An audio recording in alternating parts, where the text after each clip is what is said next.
6টা না 8টা গরু প্রাণ বাঁচিয়েছি তা না, আমরা আসলে সর্বাত্মক চেষ্টা করছি যে সেবা প্রাণী সম্পদ অধিদপ্তরের পক্ষ থেকে সেবা সেবা দেওয়ার জন্য আর কি। প্রতি বছরের মতো এবারও মৎস্য প্রাণী সম্পদ মন্ত্রণালয়ের তত্ত্বাবধানে প্রাণী সম্পদ অধিদপ্তরের সহায়তায় আমরা কোরবানির হাটে ভেটেরিনারি মেডিকেল টিম আমরা কয়েকটা হাটে 21টা হাটে আমরা করে থাকি আর কি। ঢাকা সিটি কর্পোরেশনের এবার দক্ষিণ সিটি কর্পোরেশনে 9টি আর উত্তর সিটি কর্পোরেশনে 11টি হাটে আমরা এই কার্যক্রম পরিচালনা করছি।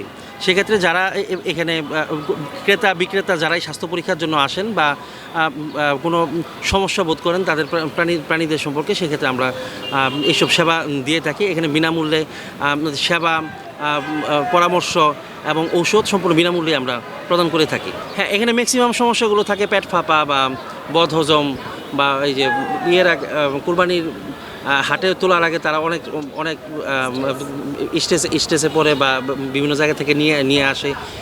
এইসব কমন সমস্যাগুলো থাকে, ওইসব গরুর ক্ষেত্রেও ছিল। আমরা আমাদের জ্ঞান বা চিকিৎসা জ্ঞান দিয়ে আমরা চেষ্টা করেছি এগুলো সমাধান করার। আমাদের গরু যখন আমরা গাড়ি দিয়ে আসার পথে বৃষ্টিতে পড়েছিলাম, 3 ঘন্টায় বৃষ্টিতে ছিলাম। যেমন খোলা, আমাদের ট্রাক তো খোলা থাকে, এই খোলা যেতে 3 ঘন্টা গরু ঠান্ডা ধরছে। ধরার পরে আমরা সেই বাজারে নামছি, নামার পরে ওই 10টার দিকে আর কি বৃষ্টি পরিষ্কার হয়েছে।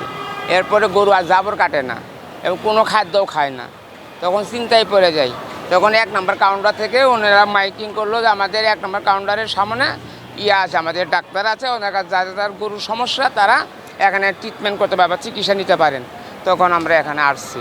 গরু নিয়েছিলাম কিসের কারণে? গরু কাশে, গরু জ্বর, গরু ঘাস পাড়ি কিছুই খায় না। মনে করলাম বলে 1 নম্বর কাউন্টারের সাথে যোগাযোগ করি।